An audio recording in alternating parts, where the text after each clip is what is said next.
هيا عباد الله أحباء الله صلوا على النبي يا ولي الله يا خليل الله আলহামদুলিল্লাহ ওয়াসসালাতু ওয়াসসালামু আলা রাসূলিল্লাহ ওয়া আলা আলিহি ওয়া আসহাবিহি ওয়া মাওয়ালা। সুপ্রিয় দর্শক, যে যেখান থেকে দেখছেন আপনাদের প্রিয় চ্যানেল দেশ টিভির পর্দায় বায়োনিক নিবেদিত সুবাসিত রমাদান powered by premier steel, co sponsor Almanar hospital ও টাইকন। দর্শক, পুরো অনুষ্ঠান জুড়ে আমি আছি মাওলানা সোহাইবুর রহমান। আজকে আমরা গুরুত্বপূর্ণ বিষয় নিয়ে আলোচনা করব। আজকে আমরা আলোচনা করব সাহরি ও ইফতারের গুরুত্ব ও ফজিলাত সম্পর্কে। দর্শক, আমরা আমাদের অনুষ্ঠানের পূর্বেই পবিত্র কালামুল্লাহ শরীফ থেকে তেলাওয়াত শুনে আসছি। আউযু বিল্লাহি মিনাশ শাইতানির রাজীম।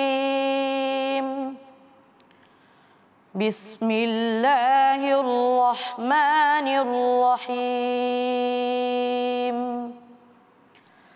ইয়াসআলুকান নাসু আনিস সাআহ قل إنما علمها عند الله وما يدريك لعل الساعة تكون قريبا إن الله لعن الكافرين وأعد لهم سعيرا خالدين فيها أبدا لا يجدون وليا ولا نصيرا يوم تقلب وجوههم في النار يقولون يا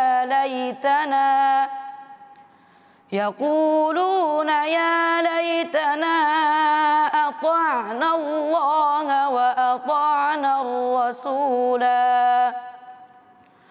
وقالوا ربنا إنا أطعنا سادتنا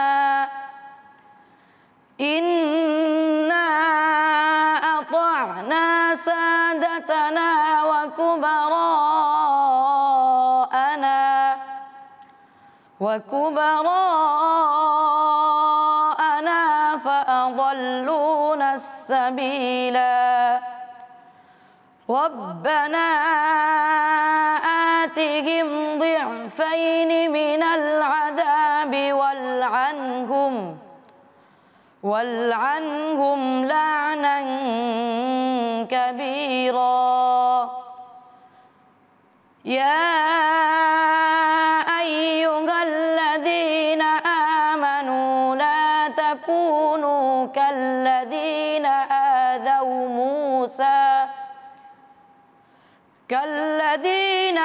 آذوا موسى فبرأه الله مما قالوا وكان عند الله وجيها صدق الله العظيم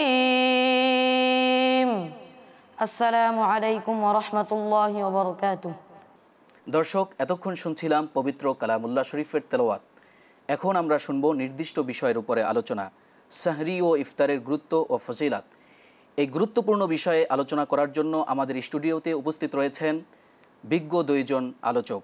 আমার ডান পাশে রয়েছেন হযরত মাওলানা ডক্টর আনোয়ার হোসাইন মোল্লা, অধ্যক্ষ উত্তরবাড্ডা কামিল মাদ্রাসা। আসসালামু আলাইকুম ওয়া রাহমাতুল্লাহি ওয়া বারাকাতুহু। আমার বাম পাশে রয়েছেন হযরত মাওলানা আবু জাফর সালেহি, প্রধান মুফাসসির দারুন নাজাত সিদ্দিকিয়া কামিল মাদ্রাসা। আসসালামু আলাইকুম ওয়া রাহমাতুল্লাহি ওয়া বারাকাতুহু। মুহতারাম, কেমন আছেন? জি আলহামদুলিল্লাহ, ভালো আছি। দর্শক, এখন আমরা আলোচনা শুনব ডক্টর আনোয়ার হোসাইন মোল্লার কাছ থেকে সাহরির গুরুত্ব ও ফজিলাত। ধন্যবাদ। আলহামদুলিল্লাহ ওয়াসসালাতু ওয়াসসালামু আলা রাসূলিল্লাহ ওয়া আলা আলিহি ওয়া সাহবিহি আজমাইন, আম্মা বাদ। সাহরিটা আরবি মূলত সাহুর বা সুহুর শব্দ থেকে এসেছে। মানে সাহুর বা সুহুর বলা হয় রাতের শেষ ভাগকে। তো রাতের শেষ ভাগে রোজা রাখার নিয়তে যে খাদ্য গ্রহণ করা হয়, প্রচলিত পরিভাষায় বা ইসলামী শরিয়ার পরিভাষায় এটাকে সাহরি বলা হয় অথবা তোয়ামুস সহুর বলা হয়।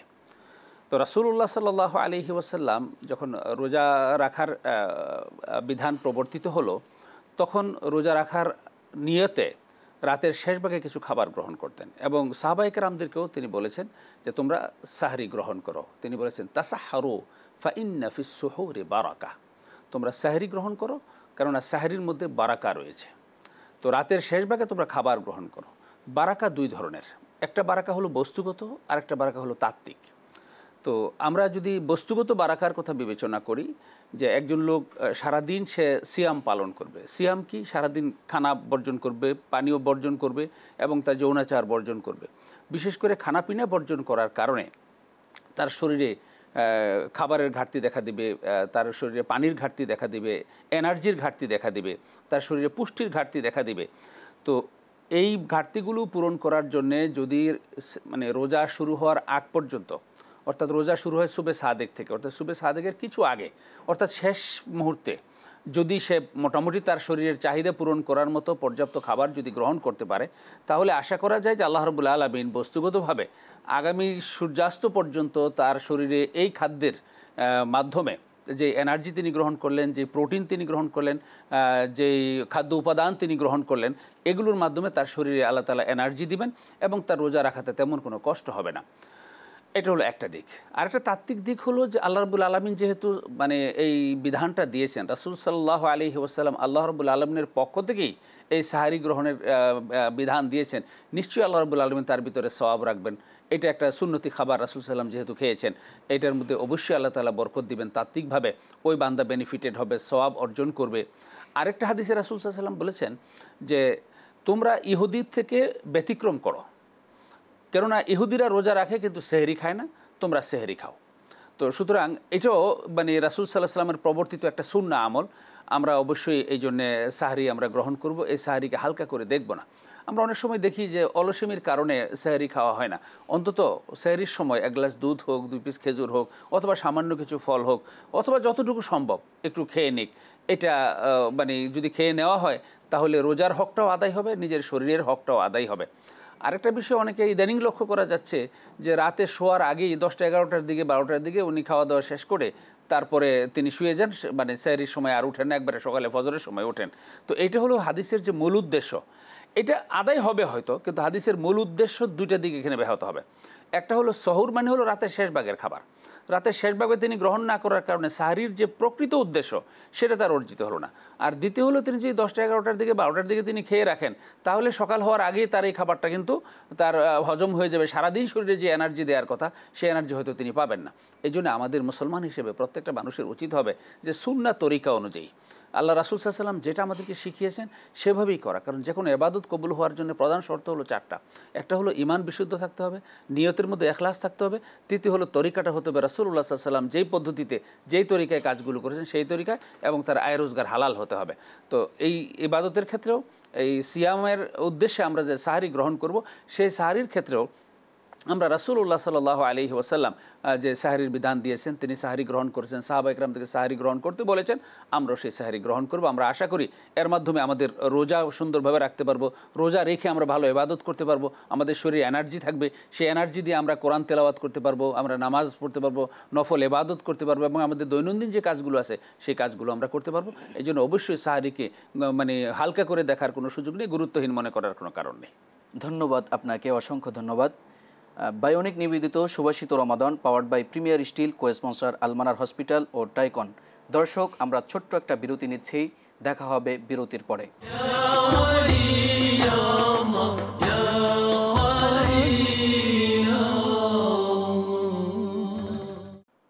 ফিরে এলাম বিরতি থেকে।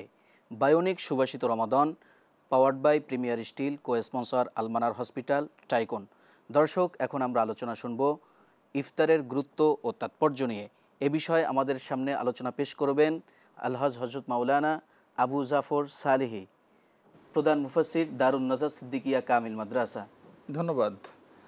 চমৎকার একটি বিষয় অবতারণা করার জন্য। ইফতার একটি গুরুত্বপূর্ণ বিষয়, পবিত্র মাহে রমজান কেন্দ্রিক। সকলে সাহারি খাওয়ার পরে সূর্য অস্তের সময় ইফতার করবেন। ইফতার শব্দটা এসেছে ফিতরুন শব্দ থেকে, যার অর্থ হলো ভেঙে ফেলা। মহতারাম, অসংখ্য ধন্যবাদ আপনাকে। আমরা চলে যাচ্ছি ডক্টর আনোয়ার হোসাইন মোল্লা আপনার কাছে। সাহরির তাৎপর্য নিয়ে আপনি বলছিলেন। জি জি জি, আমরা যেটা বলেছিলাম, এই সাহারি তো শেষ রাতে আমরা যে খাবারটা গ্রহণ করব, তো এই বিষয়ে কয়েকটা দিক আমাদের অবশ্যই খেয়াল রাখতে হবে। একটা আমরা টাইমিংয়ের কথা বলেছি, আমরা যতটুকু সম্ভব শেষের দিকে আমরা যাব, কিন্তু খেয়াল রাখতে হবে অবশ্যই সুবে সাদেক যেন মানে আমরা ক্রস করে না যায়, সুবে সাদেকের আগে খাবার শেষ করতে হবে। আরেকটা বিষয় খেয়াল রাখতে হবে, সাহারি গ্রহণ করতে হবে হালাল খাদ্য দিয়ে। হারাম খাদ্য দিয়ে যদি কোনো মানে আমরা খাদ্য গ্রহণ করি এবং সেই খাদ্য গ্রহণ করে যে শরীর গড়ে উঠবে, আল্লাহ রাব্বুল আলামিন তার কোনো দোয়াই কবুল করবে না, তার কোনো ইবাদতই কবুল করবে না। রাসূল সাল্লাল্লাহু আলাইহি ওয়াসাল্লাম বলেছেন, লম্বা একটা হাদিস, তার মূল অংশটা আমি বলছি। আশআসা আকবার ইয়ামুদ্দু ইয়াদাইহি ইলাস সামা ইয়া রব ওয়া মাতআমুহু হারাম ওয়া মাশরাবুহু হারাম ওয়া মালবাসুহু হারাম ওয়া গুযিয়া বিল হারাম ফাআন্না ইউস্তাজাবু লিযালিক। যে উস্কো খুস্কো চেহারা, বিধ্বস্ত মনে হচ্ছে যেন সফর ক্লান্ত ব্যক্তি, বিপদগ্রস্ত, সে আকাশের দিকে হাত তুলে বলে, হে আল্লাহ আমাকে এটা দাও, হে আল্লাহ আমাকে এটা দাও। অথচ সে যা খেয়েছে হারাম খেয়েছে, যে পান করেছে হারাম পান করেছে, যে পোশাক পরেছে হারাম অর্থে কেনা পোশাক পরেছে, এমনকি তার দেহ গড়ে উঠেছে হারাম খেয়ে, তো তার দোয়া কি করে আল্লাহ কবুল করবেন? এই জন্য অবশ্যই আমাদের খেয়াল রাখতে হবে সাহারি যে আমরা গ্রহণ করব সেগুলো যেন অবশ্যই হালাল খাবার হয় এবং হালাল অর্থে ক্রয়কৃত খাবার হয়। দ্বিতীয়, সেটা হলো শরীরের জন্য উপাদেয় হতে হবে।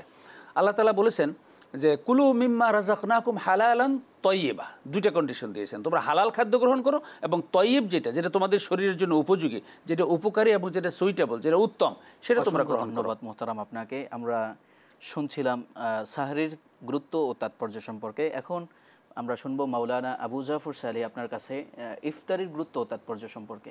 যে আপনি বলছিলেন ইফতার যত দ্রুত সম্ভব একটু আগে করে নেয়া, আগে করতে গিয়ে আবার সূর্য থাকতে ইফতার করা নয়, সেটা কিন্তু আমাদের রমজানকে নষ্ট করে দিবে। সূর্য অস্তের সাথে সাথে ইফতার করা, সাহাবা আজমাইনদের আমল দেখি, সাহাবাই کرام তারা দুইজন সাহাবী, একজন সাহাবী খেজুর গাছের নিচে আছেন, আর একজন খেজুর গাছের উপরে খেজুর পাড়ছেন। তো যিনি খেজুর পাড়ছেন তিনি খেজুর খেয়ে নিলেন, নিচের সাহাবী বলছেন আমি তো খেলাম না। তখন উপরে সাহাবী বলেন আমি দেখেছি সূর্য অস্ত গিয়েছে। তো এই থেকে দেখা যায় সাহাবীদের আমল এমন ছিল, সূর্য অস্তের সাথে সাথেই তারা ইফতার করে নিতেন। ইফতারে দেরি না করা। আমাদের কিছু লোক এমন রয়েছেন, মা বোনদের মধ্যেও রয়েছেন যারা ইফতারে লেট করে, এটা সুন্নাহ বিরোধী আমল। তো ইফতার আমরা কি দিয়ে করব? আল্লাহর হাবিব সাল্লাল্লাহু আলাইহি সাল্লামকে এক সাহাবী প্রশ্ন করলেন যে হুজুর, আমাদের সবাই তো এই ইফতারের যে ফজিলত, একজনকে ইফতার করালে সমপরিমাণ রোজদার যে রোজা রাখলেন তার সমপরিমাণ সওয়াব, এত বড় সওয়াব নেওয়ার মতো ক্ষমতা অনেকের নেই, ইফতার করাবার মতো জগৎ আমাদের সামর্থ্য নেই, তা আমরা কি করতে পারি?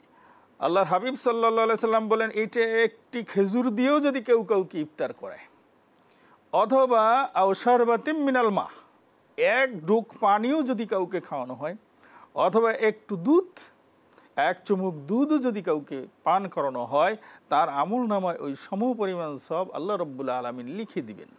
অসংখ্য ধন্যবাদ মোহতারাম আপনাদের দুইজনকেই। দেখতে দেখতে আমরা সময়ের শেষ পর্যায়ে চলে এসেছি। দর্শক দেখছিলেন বায়োনিক নিবেদিত সুবাসিত রমাদান, powered by premier steel, co sponsor Almanar hospital, tycoon. দর্শক, পুরো রমজান মাস ব্যাপী আমরা সাহরির এই সময় আপনাদের সাথে থাকব ইনশাআল্লাহ, ওয়া মা তাওফিকিন ইল্লা বিল্লাহ। দর্শক, এ পর্যায়ে আমরা একটি গজল শুনতে শুনতে বিদায় নিব। আসসালামু আলাইকুম ওয়া রাহমাতুল্লাহি ওয়া বারাকাতুহু। সালাতু সালাম গো আমার দরুদ সালাম গো আমার কইও নবী মুস্তাফায়, তোমরা যদি যাও গো মদিনায়।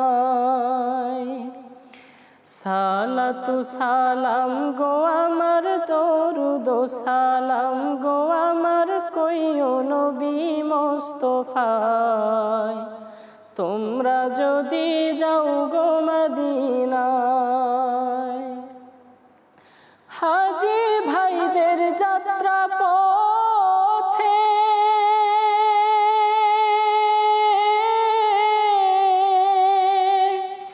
আমি দাঁড়িয়ে আছি সকাল হতে,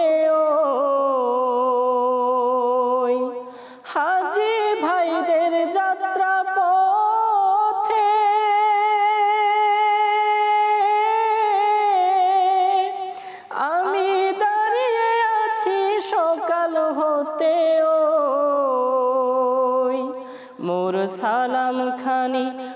পৌঁছে দিও সালাম খানি, পৌঁছে দিও নবীজির রওজায়। তোমরা যদি যাও গো মদিনায়, সালাতু সালাম গো আমার, দরুদ সালাম গো আমার, কইও নবী মোস্তফায়। তোমরা যদি যাও গো মদিনায়, ওই মদিনার মধ্যখানে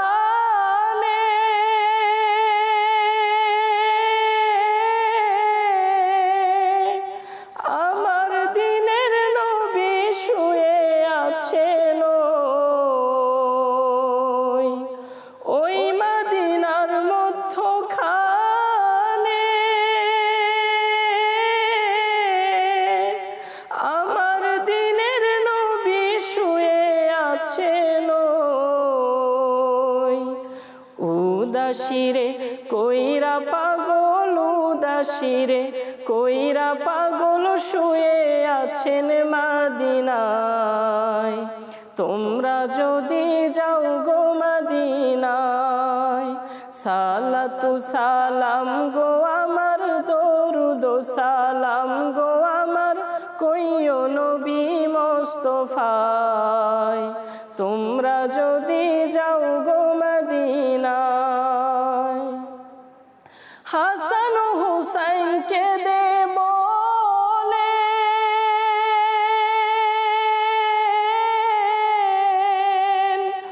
আমার আম্মা জানু গো খোয় আপনারে। ওই হাসান হুসাইনকে দে বলে আমার আম্মা জানু গো খোয় আপনারে। ওই নানা বলে ডাকবো কাকে, নানা বলে ডাকবো কাকে, মদিনাতে হাই রে হাই। তোমরা যদি যাও গো মদিনায়, সালাতু সালাম গো আমার, দরুদ সালাম গো আমার, কইও নবী মোস্তফা।